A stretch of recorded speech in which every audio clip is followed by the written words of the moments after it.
Hi friends, నేను మీ చందన. మన ప్రపంచం ఛానల్ కి స్వాగతం. చాలా రోజుల తర్వాత వీడియో పోస్ట్ చేస్తున్నాను ఫ్రెండ్స్. ఈ రోజు సంవత్సరం పాటు నిల్వ ఉండేటువంటి దీన్ని కొరివి పచ్చడి అంటారు ఫ్రెండ్స్. మీ స్టైల్ ఏమంటారో నాకు తెలియదు. పండు మిరపకాయలతో మరియు చింతపండుతో చేసేటువంటి ఈ యమ్మీ అండ్ టేస్టీ పచ్చడిని ఎలా ఉంటుందో ప్రాసెస్ అంతా చూసేద్దామా ఫ్రెండ్స్. నెయ్యి వేసుకొని తింటే చాలా బాగుంటుంది ఫ్రెండ్స్. వీడియోలోకి వెళ్లే ముందు ఒకసారి చూడండి. తయారీ విధానం చూద్దామా ఫ్రెండ్స్.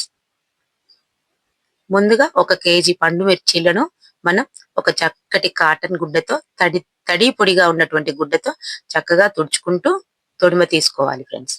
ఈ విధంగా చేస్తున్నప్పుడు ఏమాత్రం తడి ఉండకూడదు. కేజీ పండు మిరపకాయలకి 200 గ్రాముల చింతపండు తీసుకొని శుభ్రం చేసుకోవాలి.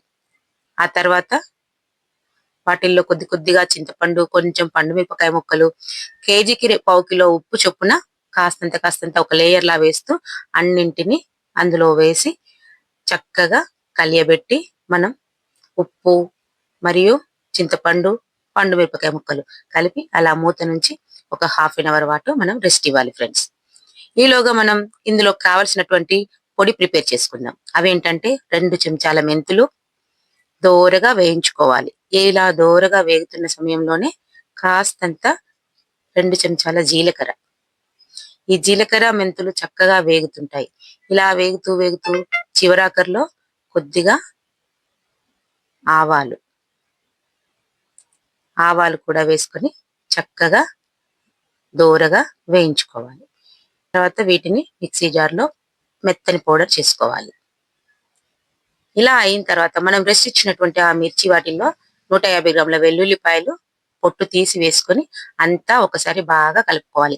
అప్పటికే చింతపండు ఉప్పుతో కలిపి ఆ ముక్కలు అన్ని నానుతాయి ఫ్రెండ్స్. కొద్దిగా మిక్సీ జార్కు సరిపడా కొద్దిగా వేసుకుంటూ మెత్తని పేస్ట్ లా తయారు చేసుకోవాలి. ఇందులోనే ఆవాలు, జీలకర్ర, మెంతులు కూడా వేసాను ఫ్రెండ్స్. మిస్ అయింది. అంతా కలిపి ఆ పౌడరు పూర్తిగా కలపాలి. తర్వాత పూర్తిగా మీకు నచ్చితే మీరు మీ దగ్గర జాడీ ఉంటే జాడీలో, లేదంటే ఇలా ప్లాస్టిక్ డబ్బాలో గట్టిగా మూత ఉంచి మనం ఉంచుకుంటే సంవత్సరం పాటు నిల్వ ఉంటుంది ఫ్రెండ్స్. ఇలా పచ్చడి మొత్తాన్ని కాకుండా అప్పటికప్పుడు తినేలాగా ఒక చిన్న బౌల్లోకి తీసుకున్న పచ్చడిలోకి చిన్నగా తాలింపు వేసుకోవాలి ఫ్రెండ్స్. ముందుగా పొయ్యి మీద కడాయి పెట్టుకొని నూనె వేసుకొని ఆవాలు, మినపప్పు, జీలకర్ర, శనగపప్పు, ఎండుమిర్చి మరియు కాస్తంత ఇంగువ ఇవన్నీ వేసి చక్కగా తాలింపు వేగనివ్వాలి ఫ్రెండ్స్. ఇవి దోరగా ఎరుపు రంగులోకి వచ్చేంత వరకు వేయించుకోవాలి.